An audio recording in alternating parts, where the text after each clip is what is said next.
comfortable with and start pulling out those big victories that we know he's capable of doing. Now, in the picking stage, we are good to go. Everything is as it should be.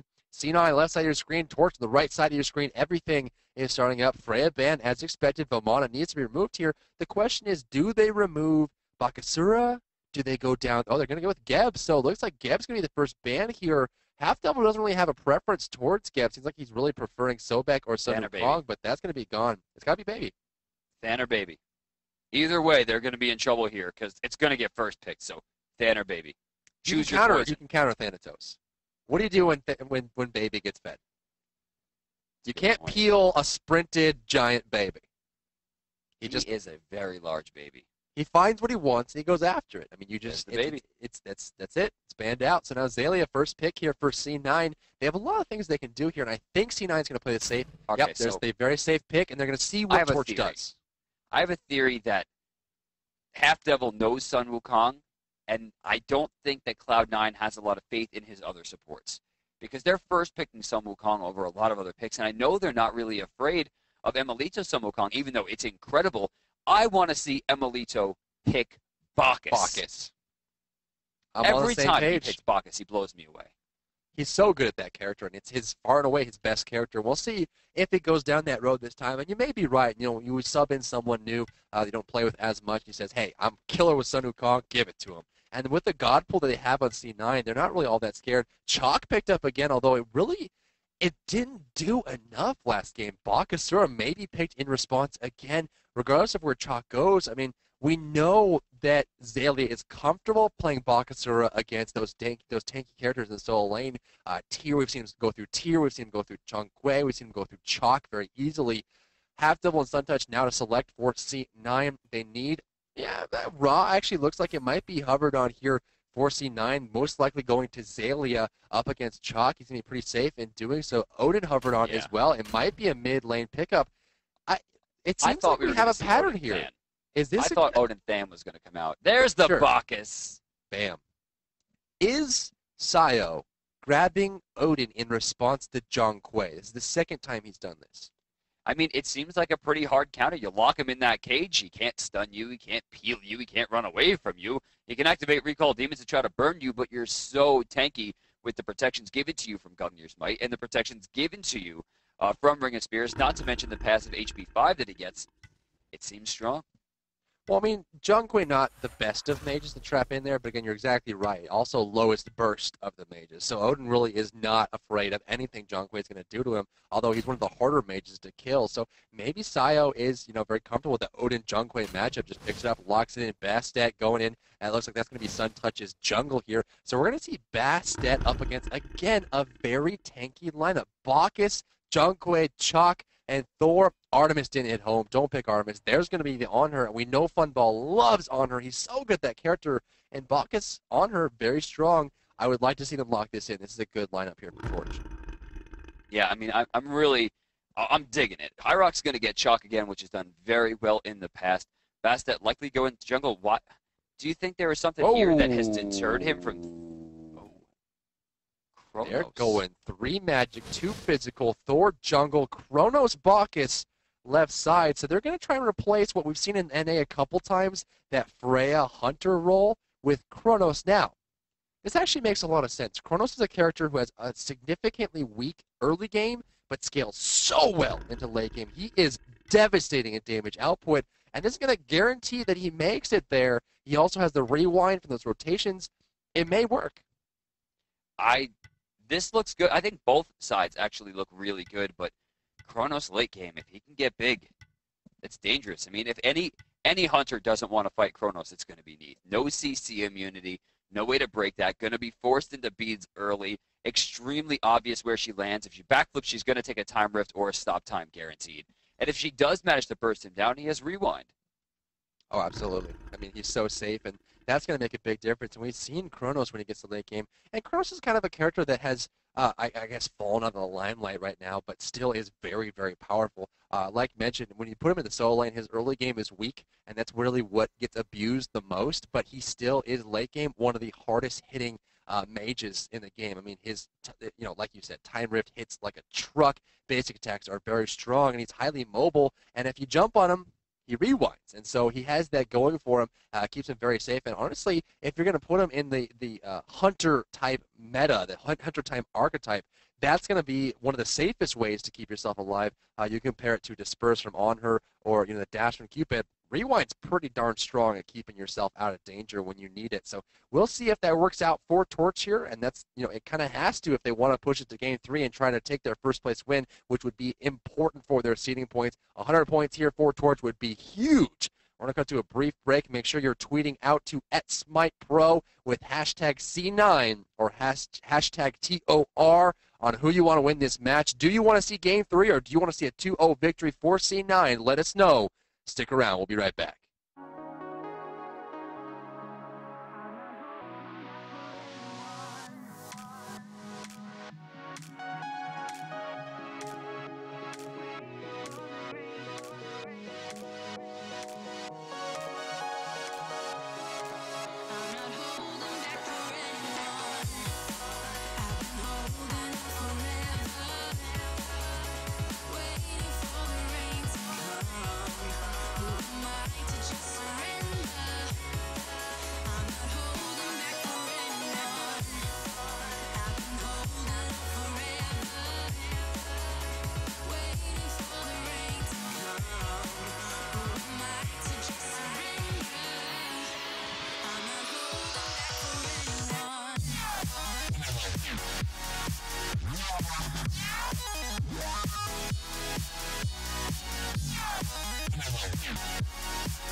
Everyone, and welcome back to Game 2 of the Grand Finals. You're watching Cloud9 Hi-Rez up against Torch in this best-of-3 series. We're halfway through here. C9 won Game 1. They're looking to close it out early with a 2-0 victory, but Torch, they're going to put up the most fight they possibly can in the history of all SMITE. They're looking to win out and push it to Game 3. Let's cover who's playing what and where. They are going for what team. The green grass side, the pristine side, Cloud9 Hi-Rez, your blue team. Zalia in the mid lane with that wonderful UFO Alienware Raw. We got Half Devil on Sun Wukong across the way. Suntouch in the jungle, boasting up that Bastet. Smek on Neath in the jungle as well. Of course, last but not least, we've got Sayo on Odin. So after a first game that wasn't quite in their favor, Torch is going to try to take 2 straight here versus Cloud9. They're coming in as the 4th seed. We're going to talk about Hi-Rez going to the solo lane again with Chuck. Funballs is actually going to be opting against the Hunter and pick up a mage for the duo lane. He's going to be playing Kronos going along with Emilito, the god of wine, playing Bacchus right over to the left side.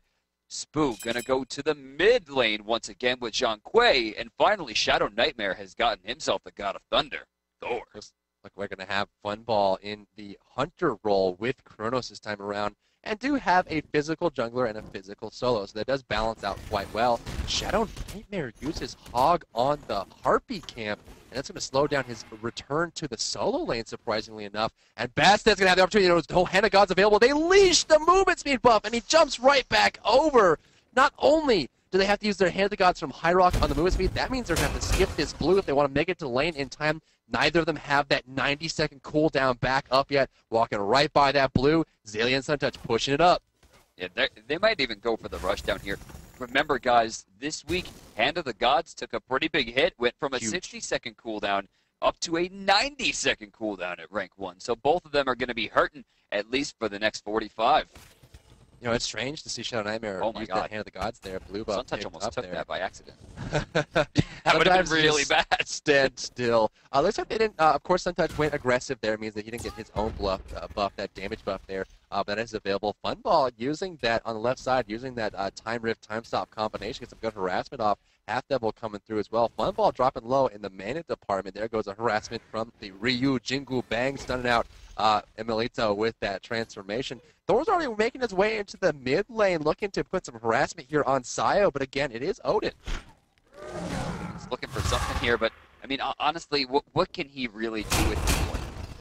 I mean, at level 3, he's not going to really have the damage. He doesn't really have the poke, but now he's level 4. Do you think that Sayo takes the level 4 point and puts it into Odin's Shout for the extra damage, or do you think he saves it for level 5 to get level 3 Gungnir's Might?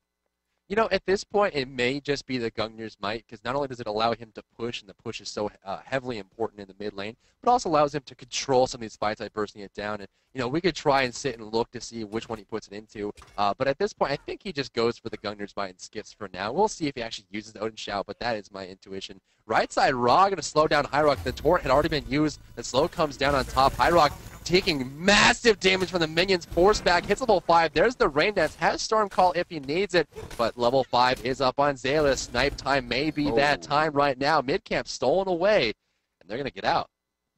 C9 actually double-handed those mid camps after they were in kill percent. So Sayo's going to suffer a little bit without his Hand of the Gods there.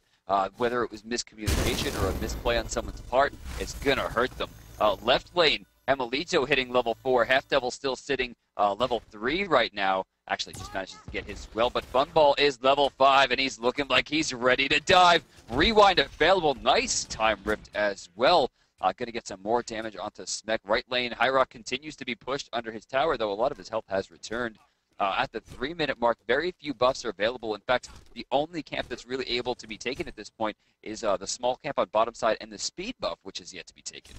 That's right. I mean, due to the early harassment from Bastet, as well as her trying to run over to the mid camps and take those out quickly, kind of neglected that movement speed up early on. Right side, Divine Light slowing down Hi-Rez, and a little bit of harassment from the Celestial Beam will keep him in a corner for now. I mean, Zalia is very strong with that raw play, and it seems like Hi-Rez in the solo lane not really having as much success with that chalk as he did previously with Odin. Sayo going the mid lane. Odin honestly may be a bit of a shout out to Torch and just stealing away Odin from them while also going to the mid lane. Right side, Zalia, great wall hammer. Neat ult, it might be enough. So blessing on the ground, Zalia dropping very low. This is going to be very close. Does they have enough damage to go? One Thunder Strike will do it. Thor going up in the air. Will he dunk on Zalia or will he try to save himself? He's going to disengage just in time.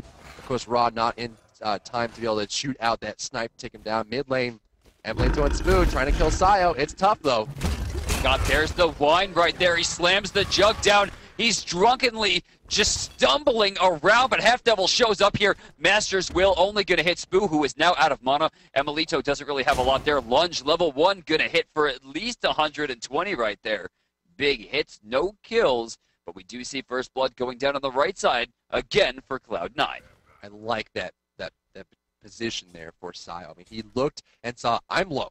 I'm surrounded by 2v1. I mean, you know Half Devil saying, I'm on my way, I'm coming, don't worry about it, VVVE. But at the same time, he looks over and says, okay, wait, Spuo has no mana.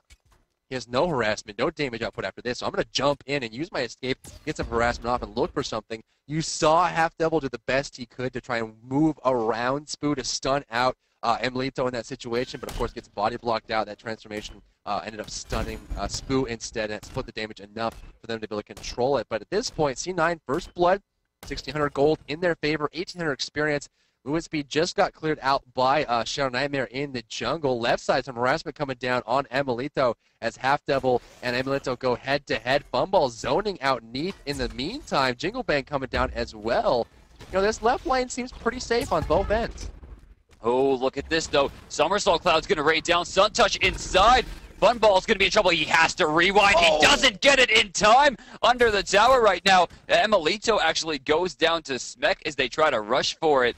2 kills right there again for Cloud9. And look at this, a free trip to the Gold Fury. The Cats are tanking it. No one's even taking damage. Actually, Half Devil's taking damage. Dropping low there. Wonder why that happened. Coming in, exposed evil, recall Demon's gonna get Half Devil. Can they get the Gold Fury? It's gonna be really close here. Do they have enough? C9 gets the Gold Fury and Spoo for free. Thor comes in. Thor hits Sun Touch. He's getting low, but he does manage to get out. He's gonna have a teleport here. He's going to use it defensively, but he was stunned out, but not for long enough. Shadow Nightmare will be able to get out of that, where Cloud9 4-1 right now. Wow, Sun Touch escaping just barely there, able to be protected by Odin's spears, and of course Thor not willing to take the risk at the same time. Really worried about the rotations that could come through there, and so Sun Touch going to go back to the jungle, clear out a camp, and go on home here at this point.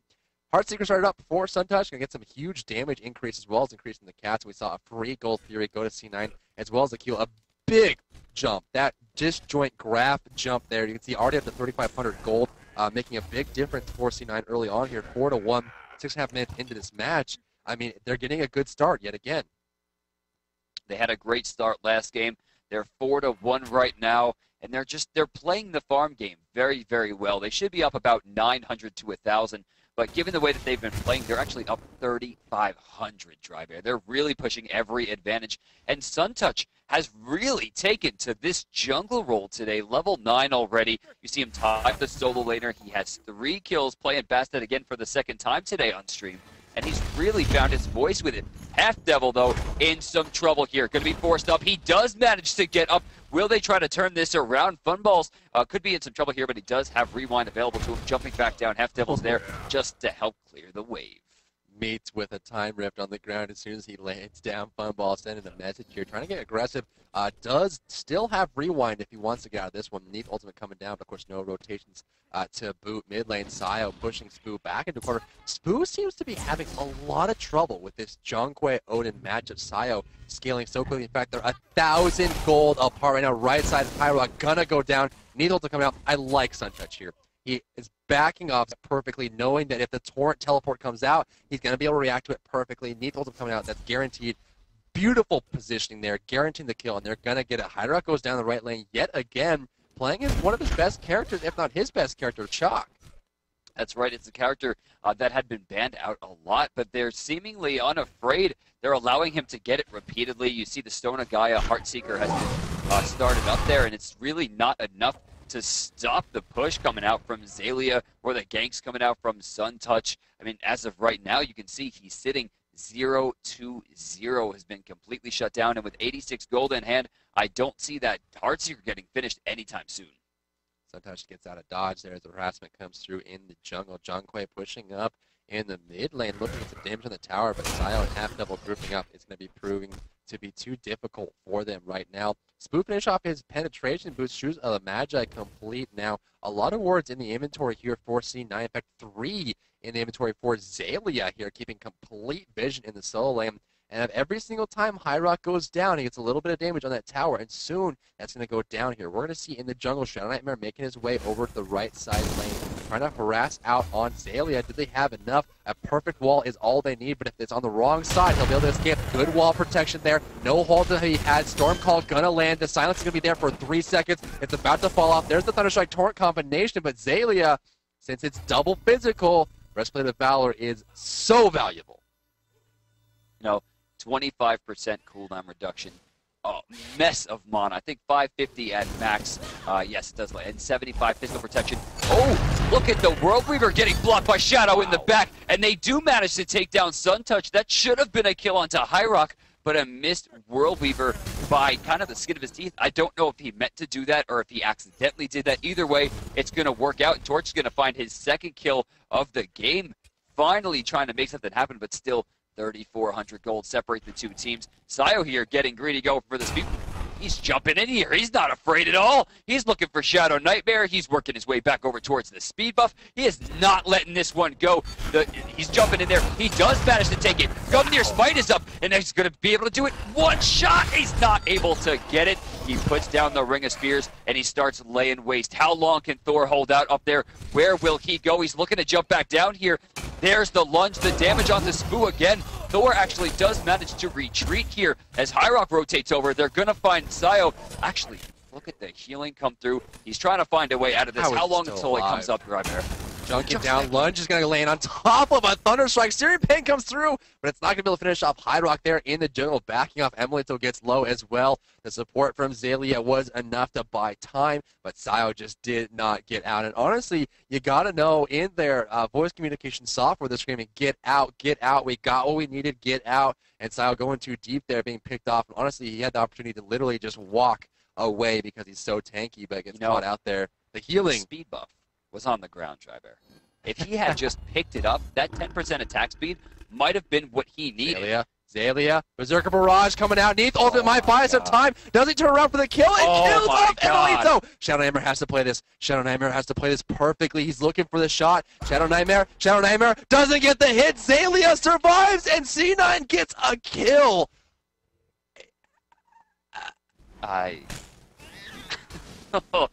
You know, it's more than the gold. It's more than the experience. That was about the morale, that they couldn't kill him even in that position. And now Sayo in the mid lane laying waste to chang'e, a character normally extremely tanky. Look what Spoo took there freely, and Funball rotates over, so he's missing experience, allowing Smek to get back to the lane instantaneously. Suntouch held the lane over on the right side, so nothing was even missed. Cloud9 is at almost 6k in the lead at this point, and Hi-Rez now can't even contest the blue buff. Xaylia's already pushed him back out. This is an incredible level of teamwork that's coming out from C9 today. Oh, absolutely. And they're not only playing well together, not only getting the picks that they need, but they're just reading everything that Torch wants to do and just being there before they even do it. Mid lane, a lot of harassment going down, and I think, you know, Shadow Nightmare is behind. He's level 10, his gold is decent, but overall the whole team's behind, and look how easy it is for characters like, you know, Odin, who is pretty tanky at this point, to burst down chang'e. Recall Demon at the mid lane, I think he thought that Suntouch was going in on that one, pops it up defensively, but it's not going to do enough.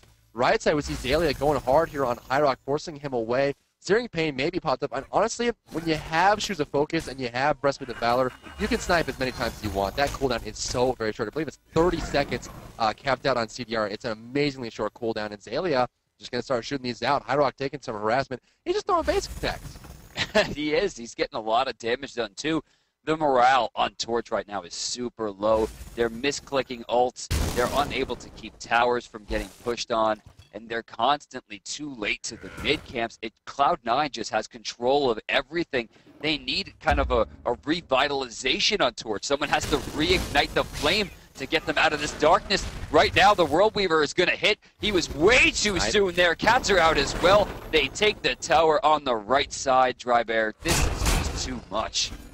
Mid lane being pushed up by Sayo here, looking for blood. Half Devil is there in the support role. Shadow Nightmare, Emilito, and Spoo looking for defense. Tectonic Rift, Hammer comes out. Sayo is undeterred by it. The damage is minimal. There's the belly flop, and Tossgate's available. Trapped inside is Spoo, as well as Shadow Nightmare gets a good split on Gunner's Knight. Now coming down, the slow is on Exposed Evil. Shadow Nightmare is going to go on top, but not going to get the stun. Unfortunately, Half Devil does get stunned out. Berserker Barrage gets the kill. They need to get out of dodge if they want to make this a good win for them. Xaylia's here. Look for the snipe. The stun comes down from Funball. Damage out is enough, Emilito forced away here. Do they have the distance? Zaylia has the snipe. Does he look for it? Zaylia looking for the damage output from Bastet's going to be enough to finish off Thor. There goes the Gunner's Might. Slowed down. There's Funball. Do they have enough? Why is Zaylia? He's actually getting some damage on top of that. Now looking for the rewind. Doesn't get it in time. The damage is too much, and Torch is not finding what they need.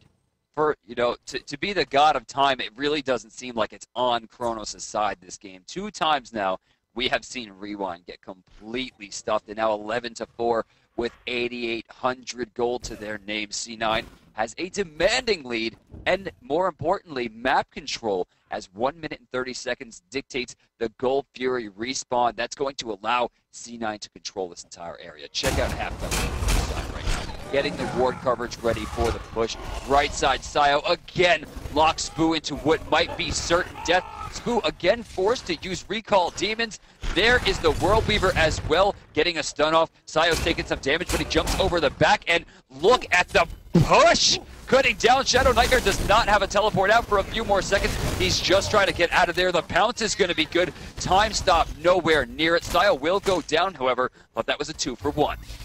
There's the alien jumped on here. Solo Blessing on the ground. Bastet going for Hi-Rock. The burst damage is real. Suntouch gets drunk here. Can't handle the alcohol, but tries to get away. Wobbling to and fro. The Searing Pain comes out. Funball doesn't get the kill there yet. Just yet. The pounce back behind Zaylia. I love that positioning. Rewind is going to actually counteract it. Funball looking to kill. Time Rift and Time Stop both miss. And now he is in trouble. Time Rift on the ground. The cat hits home. And the Celestial Beam comes from above and strikes him into dust as Smek pushes down the left side tower. C9 getting everything they needed there. They got Sayo, but at the same time, look at the itemization here for Torch. Funball goes for Shoes of Focus into the Breastplate of Valor. His damage is incredibly limited right now. Spoo, again, going for Breastplate of Valor. Because of the early lead that C9 has, they're forcing defensive items. And look at them grabbing the Gold Fury on cooldown. They were there 2 seconds before it spawned, ready to go. Searing Pain activated. They're using every ability in the book there to take it down. 12,000 gold. Cloud9 showing game 1 was not a result of picks and bans. It was result of the players on the team. Half Devil showing up to one of his first tournament matches ever in an amazing fashion right now. 0-2-5, of course, a little bit behind, but the plays he has made are incredible. Don't let the score fool you. But this set, you gotta talk about Suntouch. The Thanatos won the game last time, and now his Bastet, 8-1-2, dodging every point of CC that he can, has really found himself home in the jungle. And the pressure is insane right now. C9 is in their jungle, like you mentioned. The spears come out. Where is he going to go? He's going to try to rewind. Does it actually make it outside the spear? Just barely outside. Of course, not really 100% sure where he's going to rewind to. Stun on Half Devil. Rewind as well. On cooldown right now. Numbers all caught up in the air. Half Devil looking for a dunk spot. Spoo has already activated Recall Demons. Hi-Rock bursted by the power that is C9 right now. Exposed Evil on the ground. This actually could be a decent engagement for Torch if they get out now. And Toxic comes out. And Emilito gets vaporized through the damage. Now coming through Searing Pain, comes out and chang'e gets sniped. Zaylia hit the snipe again, and then the Celestial Beam hits Funball, forcing him down to about 400 HP. Do they have it? Keep in mind, Full City Yar Raw has a 30-second cooldown on that snipe. Zaylia is going to look for that coming up soon. Celestial Beam on the ground yet again. Bastet wants it, hits it. Great block by Shadow Nightmare, forces him to back off there. But the mid tower is down. The damage is done. The Phoenix is exposed. No. Jumping in, Bacchus finds all 5 people with the Intoxicate, but there was no one to follow it up. The celebration ends a little bit too early. Everyone gets a little drunk and still hammers down that rain on chang'e in the mid lane. Now Zaylia getting pushed out, trying to get back. Zaylia with the snipe again! How does he keep finding these? And that's gonna be it! Cloud9 over Torch. GG! 2-0 victory, 19-5 this time, 24-5 last time. They are absolutely looking so sharp in their play today. Zaylia, I mean, I think it just comes down to picking stage. I mean, you saw a lot of innovation today from Torch. We saw Kronos in the in the long lane playing that hunter role. We saw a lot of tanky lineups here in the last match, and every single time C9 had an answer for it. We saw the rotations come out, the early kills.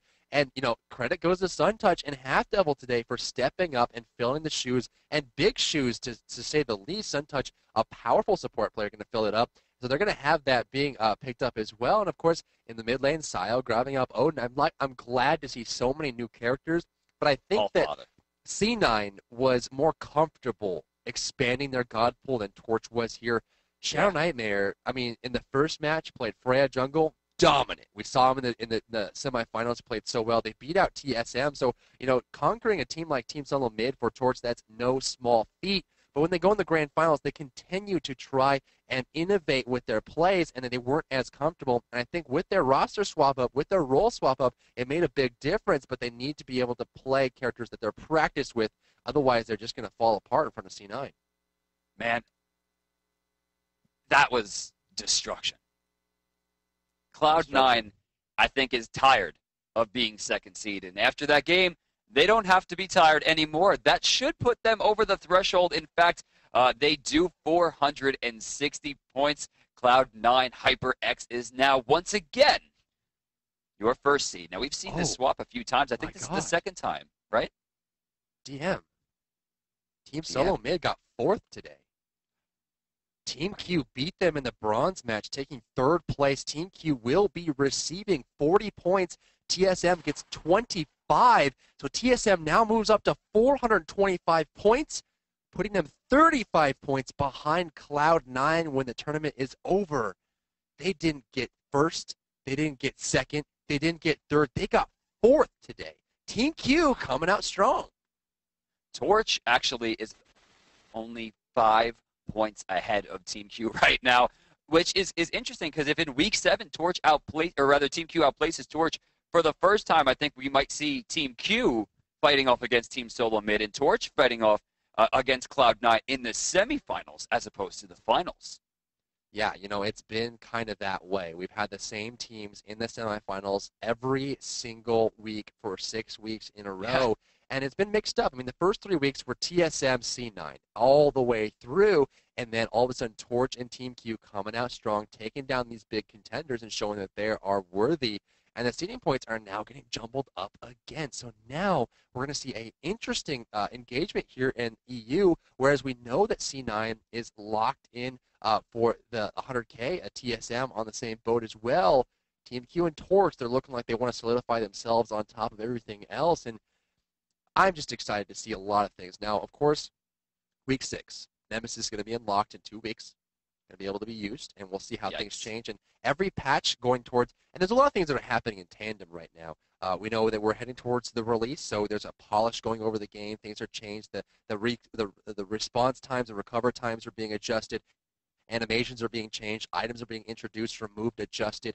There's so many things that are going into the game at the same time. So not only do you have to stay on top of what the enemy teams are doing, be prepared to be strong in the teamwork aspects, but also keep up with the changes of the game. So every single week is so close, and it seems like we have a lot of room here in Europe.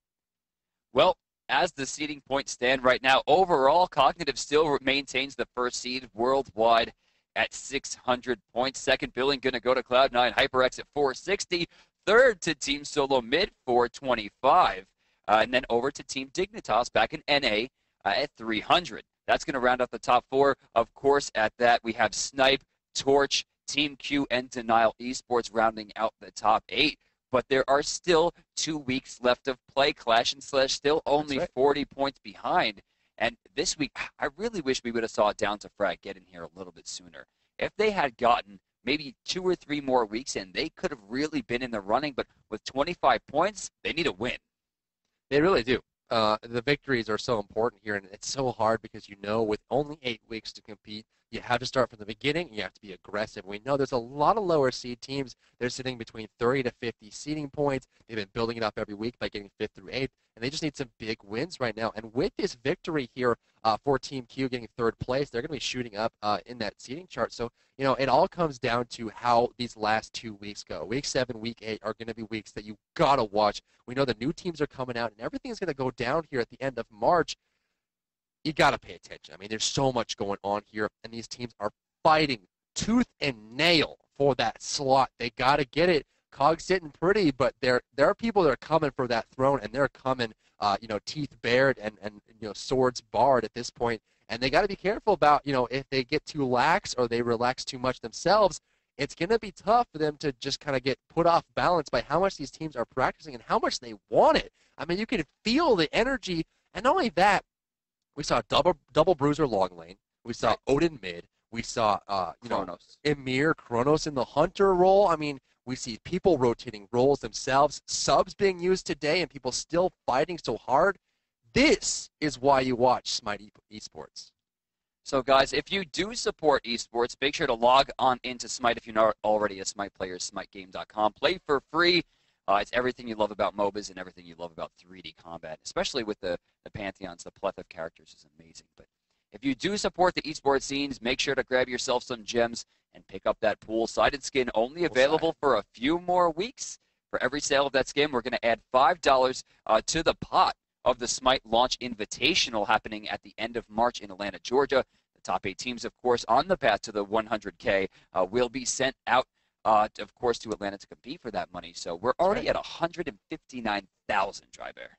That's nearly 12,000 skins sold. Absolutely mind-blowing. And shout out to everybody who has not only purchased the skins for themselves, but also has consciously made the effort to purchase the skin for esports as well. It's going to benefit the tournament, and the prize pool is going to be bigger every day. And I love the fact that it's adding to it, because if they can, the players that are looking to, be in the 100K, they're looking to see any points competing every weekend. They see that grow every time they go to the homepage in SMITE, that lobby, and they're just thinking, I want it. I want it, I want it, I want it. Let me go. Let's get this. And it builds up. Also, again, as you mentioned earlier, DM, there are 2 skins that are also limited offer right now. That's going to be number 1, the Red Star skin for Athena, which is a buy one, get one free. If you purchase the Athena skin, you get the Winter Olympics skin. I mean, why not? 2 skins for 1. That's good stuff right there. Why not? Because of curling. Yeah, exactly. Yeah, was that a rhetorical question? I don't understand rhetoric. I don't read books. I'm illiterate. We also have the other skin, the chang'e Valentine's Day skin. Chocolate bun!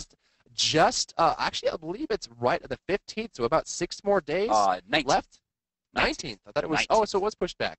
So 19th will be the last day to pick up that chang'e skin. Chocolate And bunny. of course, it's awesome. Head over to SMITE Pro on Twitter. Follow it for a lot of information on the competitive scene. You just watched the European tournament for the path to the 159K. Today, next weekend on Saturday, you will see the NA version for Week 7 getting underway at 12 p.m. Eastern. Don't miss that. And, of course, you will see Week 7 for EU next Sunday, 9 a.m. Eastern as well. A lot of action to be had here. If you're not a SMITE fan, be a SMITE fan. I'm just going to point at you. You're a SMITE fan now. You. You right there. You're doing it. Thanks for tuning in today, guys. Thank you so much for providing your patronage. And, of course, enjoy the rest of your Sunday. Make sure you are being aware of what's going on in the SMITE community. You'll find a lot of information here on this 24/7 streaming channel. SMITE Game is where you want to be. You'll see both myself and DM Breda throughout the week, as well as a lot of other cool streamers with a lot of good information for you if you want to learn the game yourself.